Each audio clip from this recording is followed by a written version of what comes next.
Hey guys, so recently Maxwell took teleport on Sejuani in a professional game with the AD carry as well having Unsealed Spellbook. They had 4 out of 5 people with teleport at the same time in the same game. Normally when I do these videos, we look at why it works, how you would use it, but today I want to do that plus look at whether it's actually worth it or whether it's something you should probably just avoid. It's kind of a different way of doing it, but let me know what you prefer and actually whether you think this is worth it or something best left alone. Unsealed Spellbook on everybody is not necessarily that uncommon right now anyway. We've talked a little bit about it before. We've even done a video on why it works like in general. The overall idea of taking teleport though is the same as the mid laner having TP. That turnaround threat basically, except it could be just 4 other people teleporting into the fight. You also never really know who is actually using their teleport at that time. So when you fight, like for example, if the enemy top laner is the only one who has teleport in the game, you know it's them teleporting in and you might still fight. The fact that it could be that top laner, the mid laner, the jungler, the AD carry, or even the support with teleport that is coming into the fight, you just don't really know who is going to arrive, and so you can't really make a good choice. That's the part we sort of know about, but is it worth going the extra mile and taking it on your jungler like Maxwell did on his Sejuani? Let's look at the game that he did this in to start with. He swapped it at level 6, which was 8 minutes into the game. A couple of things to note: he had Tracker's Knife, so there is no benefit from having Smite when you have Trackers, it's just there for wards. If he got the blue Smite or the red Smite, for example, instead, he would need Smite to be able to use them, but with Trackers, you don't need your Smite to actually use it.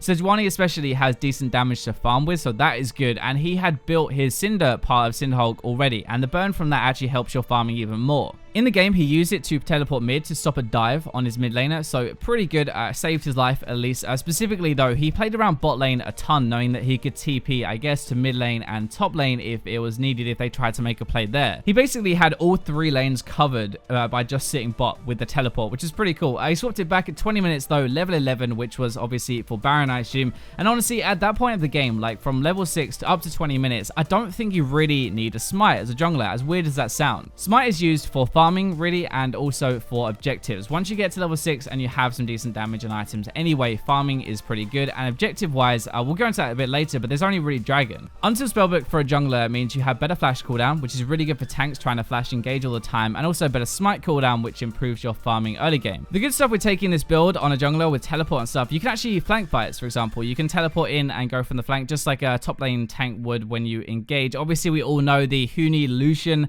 flank engage with his teleport that didn't go too well. That is because he is not an engaged champion, but actually when you have an engaged champion like a jungler, it actually works really well. You're basically sacrificing your own jungle farm speed to have more control in the game and add like another level of safety to your laners, which can be really good. You're also going to have better engage like a top laner with TP, which you mentioned, and more flash engages for later. Like Maxwell, you can camp one lane while being able to TP onto the other side of the map, and when Baron has been taken, last point, you could actually swap your summoners and use better ones for team fights. Baron has a 7-minute respawn, so you could smite it down, you could then base, you could swap it for a TP, for an exhaust for example, whatever, instead of smite, and do more in fights without really losing anything because the main objective is already out of the game at the moment. Swap it back when the next Baron is up 7 minutes later and you're good. Like, you haven't really lost anything at that point, but you might have had an exhaust for the enemy AD carry during that next team fight. There are obviously a few issues with this though. You lose your other keystone. The good side is that Unsealed Spellbook is actually pretty sick anyway, so we kind of do want to take it on certain champions.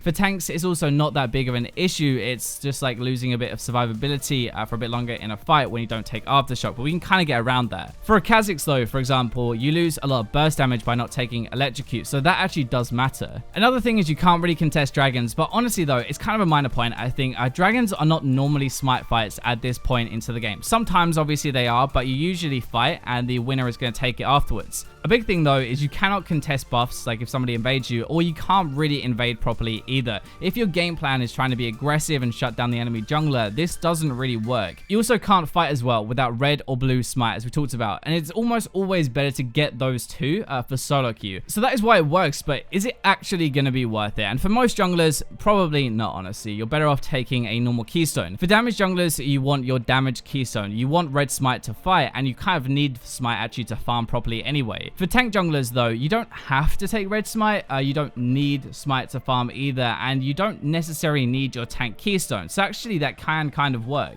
You are though trading your small bit of damage boost that you do have to help your team a little bit more. Like in solo queue, it's not always a good thing to do that probably, right? Aftershock and red smite damage can actually make Sejuani pretty brutal. Like you can 1v1 the enemy AD carry, but you lose that threat aspect because you are going to be helping your team out a bit more. There are two main things with this though, if you are going to do it. So it works best with Tracker's Knife. You kind of need to take this if you're going to do it really. You don't have to, but it makes a lot more sense. You also need to get smite past 20 minutes, obviously, for Baron. Otherwise, you're going to be in a bit of trouble. I think champions that this could work on are things like Sejuani, Gragas, and Zac, for example. I think those will probably be the best, and they could use this properly. Nunu, Rammus, Mundo, Maokai, maybe even a tank version of Jarvan could possibly make this work, but then you're getting into kind of the damage tank version, which it might be better to take a normal keystone on. There is another side to this, though, that we haven't talked about that isn't just teleport, where you could swap out your flash for an ignite, for example, and do it that way, keeping your smite as well. You could have a challenging smite, so red smite Mundo with ignite and smite. That would actually be disgusting, but it would leave you vulnerable without flash. The good thing is, though, that in theory, you need your flash most in team fights, and you can swap it back for later, so basically you're using the ignite for some early gank pressure. The whole idea, whatever you take though, revolves mostly around swapping summoners to make your first 20 minutes different and more powerful. More deadly with ignite, more team play with teleport, and then going back to smite and standard when you actually need it when Baron is on the table. So after you've heard everything, what do you guys think? Would you actually take it? Do you think it's worth it? For me personally, I think going standard is probably a bit easier to use anyway,